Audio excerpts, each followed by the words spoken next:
Dishonored is a game figuratively and literally dripping with atmosphere.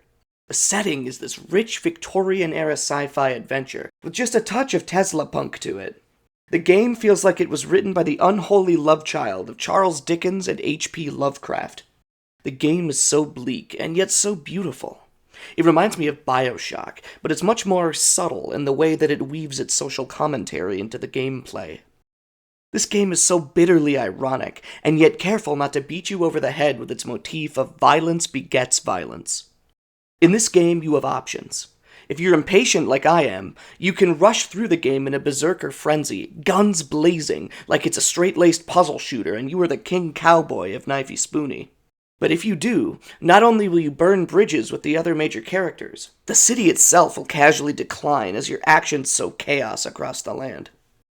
This is a game that presents you with the option right away in the beginning to make a demonic pact that gives you access to all these cool assassin powers, and then at the end of the game calls you a piece of shit and literally calls the cops on you if you use them. It's a game about power and whether you have the right to use it. You spend the entire game witnessing evil men do terrible things, but then you light a homeless man on fire in the sewer and begin to think, am I the baddie? Does the evil that exists around you justify further evil to, quote, set the world right? That's the question this game presents. My first playthrough was focused on enjoying the assassination mechanics, experimenting with the confines of the maps, and selfishly joyriding my way through Dunwall. And I feel like I only saw a fraction of what this game had to offer. There's so much I missed. Like, what the fuck does this false door lead to?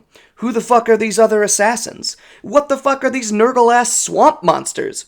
And who really is the Shadow Man? I'm not sure I'm the type of person who has the patience for stealth games, which is rich coming from someone with over 400 hours in Elden Ring. But I definitely want to come back to this game in the future, and slow down, take it all in. I want to complete more side quests, suss out more of the hidden secrets, and maybe try to leave Dunwall a better city than I did the first time around. And I honestly can't say that that is the correct way to play this game, because I think taking the power fantasy route right through the middle like I did, and seeing the consequences of your actions, is just as core to the experience. Dishonored is over 14 years old at this point, but I highly recommend you take a step back in time and see what this game has to offer. If you've never played it before, I think you'll be pleasantly surprised.